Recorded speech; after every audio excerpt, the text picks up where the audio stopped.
और बाबा साहब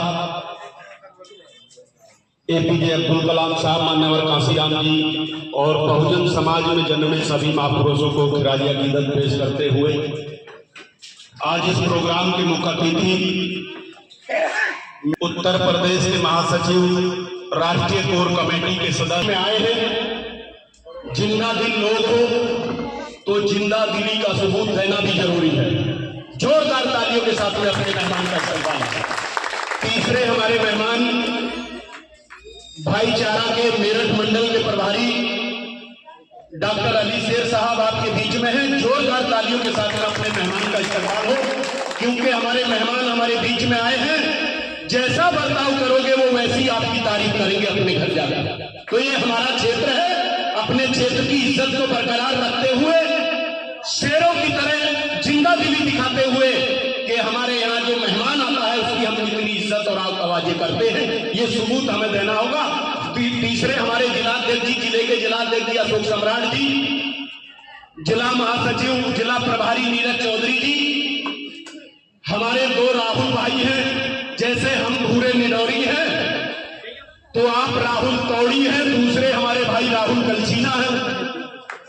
और हमारे प्रदेश के कोर कमेटी के सदस्य भाई संजय जाटव जी, हमारे रमेश चंद ठेकेदार जी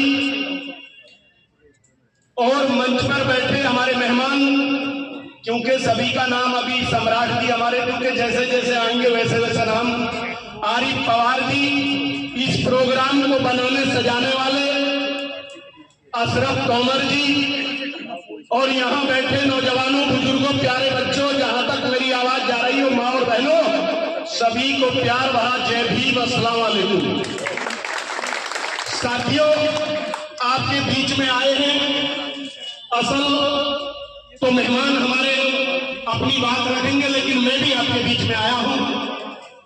आपको हम पैगाम देने के लिए आए हैं कि 78 साल आजाद हुए होंगे भारत को। 78 साल की आजादी में हमने क्या खोया क्या पाया, ये हिसाब लगाएं। और क्यों हिसाब लगाएं कि इस दुनिया में कोई भी इंसान घाटे का काम नहीं करता, फायदे का काम करता है। एक मामूली सा सब्जी बेचने वाला भी अगर सुबह को सब्जी खरीदता है, शाम तक बेचता है, तो शाम को बैठ के हिसाब लगाता है क्या घटा क्या बढ़ा। अगर सब्जी बेचने वाले भाई को लगातार 1 महीने घाटा हो और वो हिसाब न लगाए तो वो बर्बाद हो जाएगा। लेकिन आजादी के 78 साल में सबने अपने वोट का हिसाब लगा लिया, लेकिन बहुजन समाज ने आज तक हिसाब नहीं लगाया। इसीलिए हम तबाह और बर्बाद हैं। संविधान ने तो कहा था, जब भारत की आजादी की लड़ाई हो रही थी तो सभी समाजों ने उस लड़ाई में मिलकर लड़ा था, कुर्बानी दिया था, और कुर्बानी देकर के भारत आजाद हुआ था। आजाद होने के बाद में बाबा साहब भीमराव अम्बेडकर जी ने जब संविधान बनाया था तो उसी संविधान ने कहा था कि भारत में बसने वाले लोगों, अब इस देश में ना कोई छोटा है, ना बड़ा है, ना गड़ा है, ना पिछड़ा है, भारत में बसने वाला हर इंसान बराबर है। उसी संविधान ने बराबरी का दर्जा देने के लिए एक वोट का ताकत दिया। वोट चाहे किसी का भी हो, पंडित का हो, ठाकुर का हो, किसी और का हो, वोट की कीमत सबकी बराबर। जब कीमत बराबर है तो ईमानदारी ये है, फायदे में जाए सब जाए, नुकसान में जाए तो सब जाए। मगर हमारे देश में क्या होता है, दूसरे वोट देते हैं तो माल खाते हैं, हम वोट देते हैं तो मार खाते हैं। खा रहे मार के नहीं खा रहे, हम इसलिए मार खा रहे हैं कि संविधान ने कहा भारत में बसने वाले लोगों, अब रानी के बेट से राजा पैदा नहीं होगा, अब राजा का बेटा राजा नहीं बनेगा। अब इस देश में पार्टी बनाओ और पार्टनर बन जाओ। क्या बनाओ? पार्टी बनाओ और पार्टनर बन जाओ। तो उसी संविधान को मानने वाले बाबा साहब भीमराव अम्बेडकर जी के मिशन को आगे बढ़ाते हुए मान्यवर कांसीराम जी मैदान में आते हैं। और मान्यवर कांसीराम जी कहीं के MP MLA मिनिस्टर नहीं थे, एक कंपनी में एक मुलाजिम थे। जब वो देखते हैं बहुजन समाज की हालत को, जब इस देश में हालत खराब थी, जब कोई हमें न मंदिर में घुसने दिया करता था, न चारपाई पे बैठने दिया करता था, न कुएं से पानी लेने दिया करते थे, न हमारे बेटों की बारात चढ़ने दिया करते थे, कदम कदम पे दलील किया करते थे। अगर मंदिर में काला कुत्ता चला जाए तो महाउत्तम, अगर बहुजन समाज का आदमी चला जाए तो डंडा बजा करता था। जब ऐसे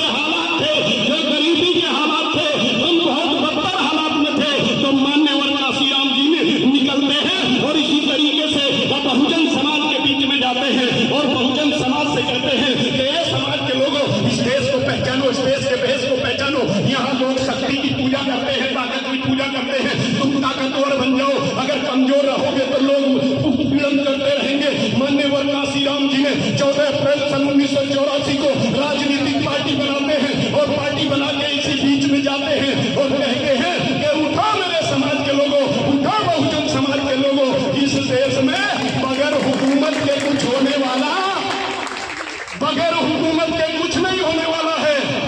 तो बहुजन समाज के लोग कांग्रेस के गुलाम थे, क्योंकि कांग्रेस में बड़े बड़े नेता थे हमारे समाज के। मान्यवर जगजीवन राम चांदराम मौर्य जैसे नेता थे, उन्होंने उल्टा सीधा पढ़ाना शुरू कर दिया। मान्यवर काशीराम जी ने कहा उठो, हुकूमत करनी है। तो बहुजन समाज के हमारे भाइयों ने कहा, ऐ काशीराम जी, कहाँ हम और कहाँ हुकूमत, हम बड़े कमजोर हैं, हम बड़े लाचार हैं। पंडित जी का गोरा गोरा हाथ है, हमारा काला काला हाथ है। हम जिस बर्तन में खाते हैं उसे कुत्ते को दे दिया जाता है, हम जिस बर्तन में पीते हैं उसे गधे को दे दिया जाता है। इस देश में गाय का पेशाब को पाक समझा जाता है, लेकिन हमारे हाथ का छोया पानी नापाक समझा जाता है। हम कहाँ और कहाँ हुकूमत। हम मान्यवर काशीराम जी ने कहा, नहीं मेरे भाई, इस देश को पहचानो। इस देश में लोग शक्ति की पूजा करते हैं, ताकत की पूजा करते हैं। तुम ताकतवर बन जाओ, शक्तिवान बन जाओ। अगर तुम शक्तिवान बन गए, तुम अपने झंडे को मजबूती से पकड़ लो। अगर आपने जब अपना झंडा मजबूत पकड़ लिया तो मेरा दावा है, आज नहीं तो कल इस देश के लोग तेरी पूजा करते नजर आएंगे। मगर मेरी शर्त है, मेरी 3 बात मान लो। अगर आपने मेरी 3 बात मान ली तो मेरा दावा है, जिस इज्जत को पाने के लिए 5000 साल से सबके पीछे चल रहे हो, जो इज्जत हमें मांगने से नहीं मिल रही, मेरी 3 बात मान लो। इज्जत हमारे घर चल के पहुंचेगी, मांगने की जरूरत नहीं पड़ेगी। और समाज ने कहा, बता काशीराम तेरी 3 बात क्या है? तो काशीराम जी ने कहा, सुन मेरी पहली बात तो ये है, इस दुनिया में किसी भी जंग का फैसला मैदान में होता है, घर में बैठ के नहीं होता।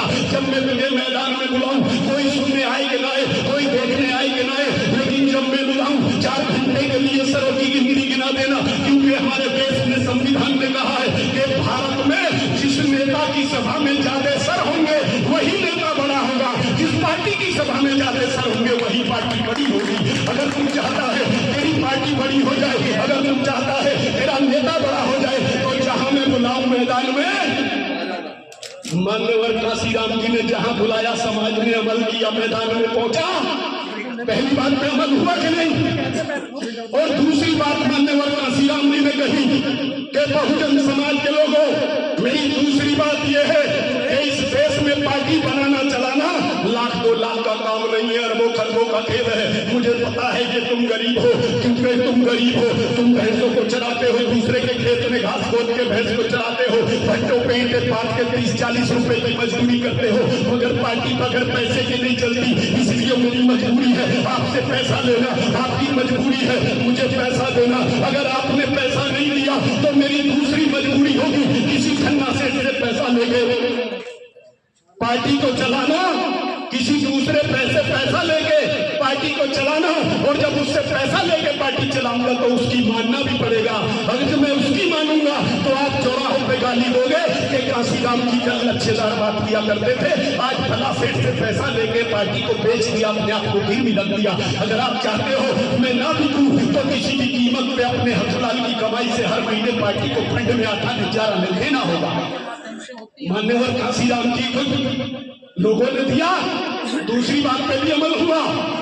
और तीसरी बात मान्यवर काशीराम जी ने कही कि बहुजन समाज के लोगों, मेरी तीसरी बात यह है कि मैं लखनऊ दिल्ली में बैठ के चुनाव के मौके पर जिस किसी को टिकट दूं, हिंदू को, मुसलमान को, सिख को, ईसाई को, जैन को, बौद्ध को, पारसी को, पढ़ने के अनपढ़ को, शरीफ को, बदमाश को, चाहे तुम्हारे दुश्मन को ही टिकट क्यों ना दे दूं, उसकी साथ ना पूछना, उसकी दाढ़ी टोपी तिलक और पगड़ी न देखना, केवल अपने निशान का बटन दबा देना और बाकी मेरे ऊपर छोड़ देना। समाज ने काशीराम जी की 3 बात मानी तो समाज 11,000 का कतार बन गया, कोई छूने की भी औकात में बन गए थे ना।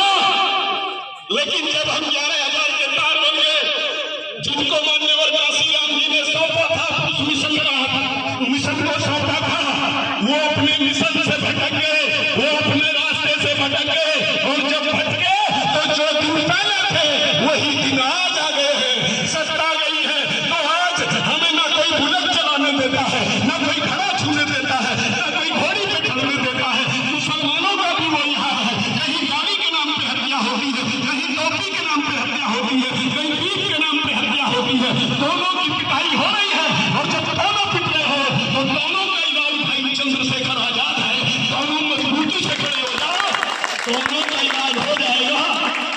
जब मिशन से हटे तो एक बेटा पैदा फिर हुआ कि याद रखना जगह कोई खाली नहीं रहती है। अभी वो हटे तो ऊपर वाले ने सहारनपुर के चटमलपुर में एक माँ की कोख से बेटा पैदा हुआ जिसका नाम भाई चंद्रशेखर आजाद है।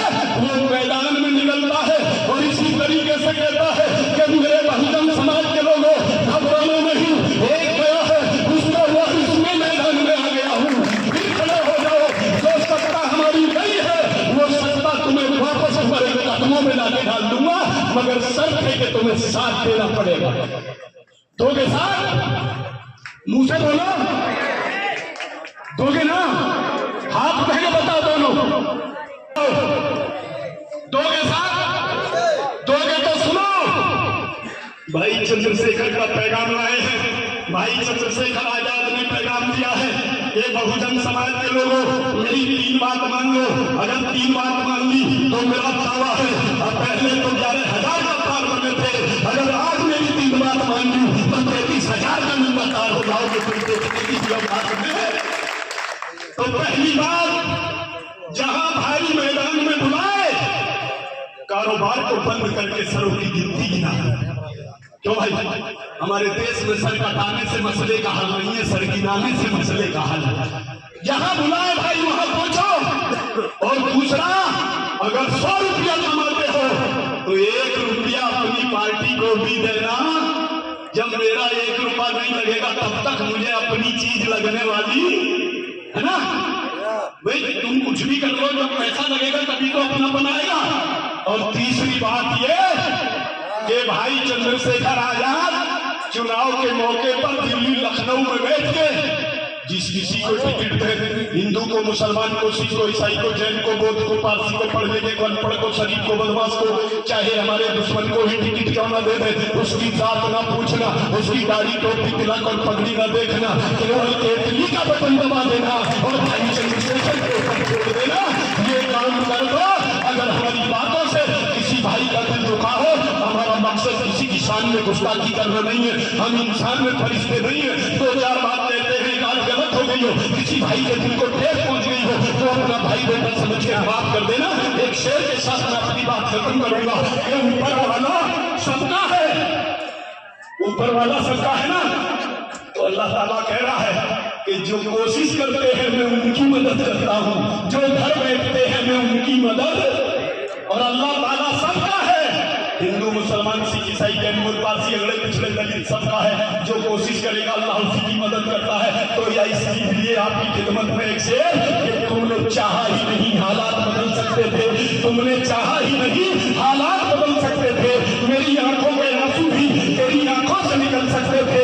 तुम तो ठहरे रहे झील के पानी की तरह, दरिया बनते तो बहुत दूर निकल सकते थे।